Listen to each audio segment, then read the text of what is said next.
Guys, welcome back to my channel. When I was in high school, I used to come home at around 3 p.m. every day and find my dad lying on this green couch that we had in this one room, and he'd watch The Rachel Ray Show and The Weakest Link in that order. I used to watch The Weakest Link with him, and then sometimes we'd watch Jeopardy. Basically, I never did my homework. Anyways, he always used to say that Rachel Ray reminded him of me because she was a little round, a little short, a brunette with a huge personality and a little bit of attitude, and she loved cooking. And he always said, he's like, I definitely could see you in that role. And I was like, yeah. Duh, that's the goal. Alas, here we are 10 years later. Dreams do come true. You're about to see my almond chocolate chip cookie recipe. I was procrastinating my homework, to be honest, and I was like, I have some leftover ingredients, let me whip something up.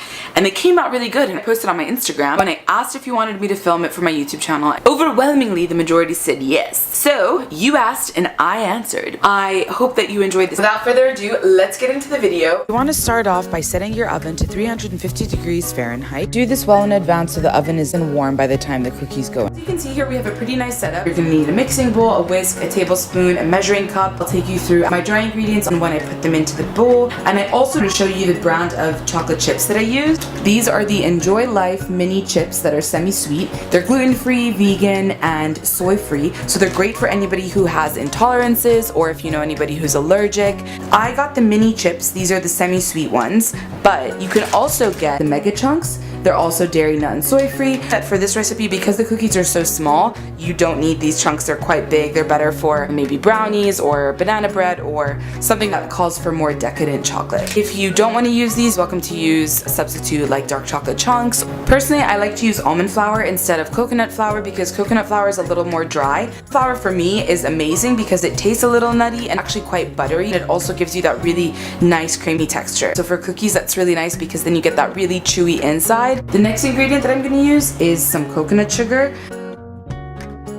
I'm gonna add cinnamon. I just like to add cinnamon for a little bit of flavor. I add it to basically almost everything I do, whether it's sweet or savory. Next, I'm gonna add some maca powder. If you add too much, it tastes kind of earthy and a little like soil. So I'm only gonna add about half a teaspoon. And then for the last dry ingredient, I'm going to add some baking soda. But I was told by a chef, you can use baking soda and baking powder interchangeably. Okay, I lied. Baking soda isn't the last ingredient. I'm gonna just sprinkle some pink Himalayan salt to it. So there you have it. These are the dry ingredients. I'm just gonna go ahead and mix them up with the whisk, and then I'm gonna add in all the wet ingredients. So the first wet ingredient that I'm going to add is vanilla extract. I'm gonna add about 2 tablespoons of this because we have a lot of other flavors like cinnamon and maca. I don't want to get it to be too overwhelming.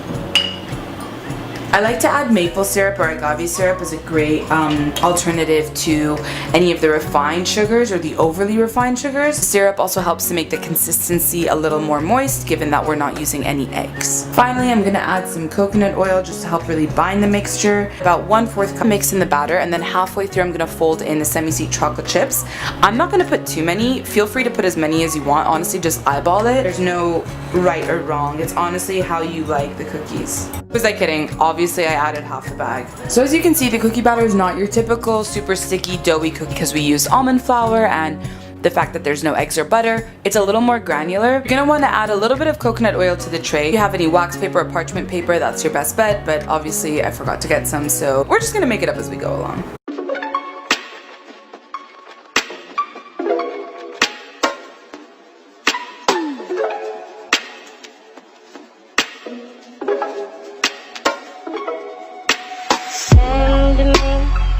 Location, let's focus on communication, cause I just need the time and place to come through.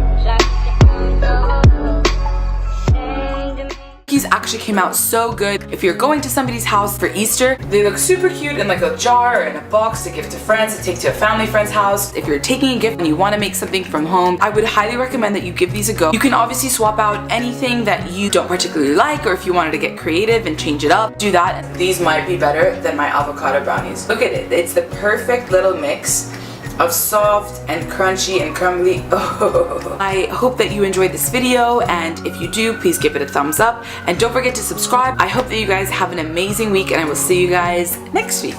Bye!